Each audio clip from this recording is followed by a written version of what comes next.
राजस्थान की अग्रणी संस्था ग्रामीण विकास एवं रोजगार प्रशिक्षण संस्थान ने मुंगेर के सामाजिक कार्यकर्ता राजेश वर्मा को बेटी बचाओ बेटी पढ़ाओ अभियान में सफल सहभागिता निभाने के लिए प्रशस्ति पत्र देकर सम्मानित किया है।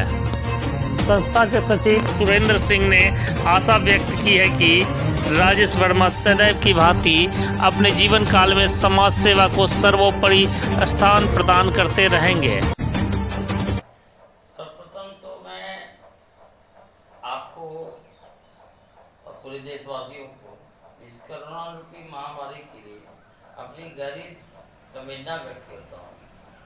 यह सम्मान का समय नहीं है, बल्कि हम सबके लिए बहुत ही चारों ओर अंधकार नजर आ रहा है, मगर मुझे आशा की एक किरण नजर आई।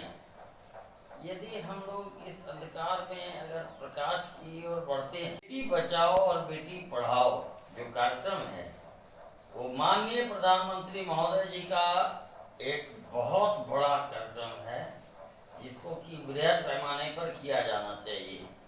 और मैं इससे काफ़ी प्रभावित हुआ और मैं गुप्त तरीके से बेटियों को प्रोत्साहित करते रहा।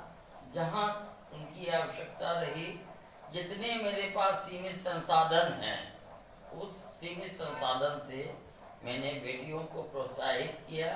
उनको मैंने प्रयास किया कि हमारी संस्था की ओर से प्रोत्साहित होकर बच्चियां हमारे देश का नाम रोशन करें।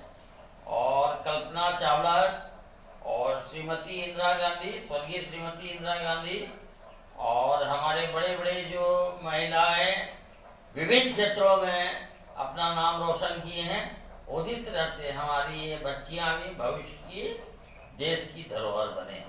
राजेश वर्मा जी, ये पुरुष प्रधान देश में महिलाओं का जो स्तर आज गिरा हुआ है, उसे उठाने के लिए साथ ही साथ आज जो दिव्यांग और विधवाओं के लिए जो सरकार की तरफ से अनुदान दी जाती है, जो अनुदान राशि मिलती है, काफ़ी कम होता है, जिससे उसका जीवन यापन करना काफ़ी दुर्लभ है। तो इस क्षेत्र के में आप उनके अनुदान के प्रति क्या क्या अहम भूमिका निभा रहे हैं और कितना कदम आप आगे बढ़ा चुके हैं, इस बात की जानकारी हमारे पूरे समाज को चाहिए।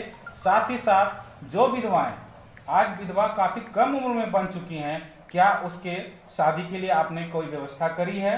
क्या उसके रोजगार के लिए व्यवस्था करी है? आप इसकी बात हम तक पहुंचाएं। बहुत ही अच्छा प्रश्न किया आपने। यह बहुत ही दुखद पहलू है हमारे देश का कि आज हम लोग देखते हैं कि कोरोना वॉरियर्स के लिए जो है, चाहे वो जिस क्षेत्र में भी काम कर रहे हैं, उनके लिए एक विशेष राहत पैकेज की बात की जाती है। जहाँ तक विधवाओं और दिव्यांगों का सवाल है, यह एक बहुत ही दुखद पहलू है कि जिस तरह से आर्मी में 1 रैंक 1 पेंशन है, उसी तरह विधवाओं और दिव्यांगों के लिए पूरे देश में भी एक पेंशन प्रणाली होनी चाहिए। और यह बहुत ही बड़ा हमारा दुर्भाग्य है। ये हम लोगों की संस्था, जिसका नाम है श्री गुरु दत्तात्रेय सेवा ट्रस्ट, जो रजिस्टर्ड संस्था है सूरत की, और जिसके भारतवर्ष में हमारे पदाधिकारी कार्यरत हैं। मेरे सारे पदाधिकारियों ने इस संबंध में बार बार केंद्र और संबंधित राज्य सरकारों से आग्रह किया है, किंतु यह हमारा दुर्भाग्य है, हमारी संस्था का दुर्भाग्य है। हम सबके प्रयास में कुछ कमी रह गई है कि हमारी आवाज़ सरकार तक नहीं पहुंच पा रही है। सरकार तक आवाज़ पहुंचाने के लिए आपने कौन कौन सा ठोस कदम उठाया है? सरकार तक आवाज़ पहुंचाने के लिए देखिए, ये गांधी जी का देश है, बापू का देश है, और बापू के देश में जो भी काम होता है वो अपने हम लोगों ने टीवी के माध्यम से, मीडिया के माध्यम से, बहुत से हमारे साथी है ना, धरना प्रदर्शन में भी दिव्यांग और विधवा लोग दिल्ली में बैठे हैं, हरियाणा में बैठे, गुजरात में बैठे, बिहार में बैठे, मगर बैठने के बावजूद भी उनके साथ न्याय नहीं मिला।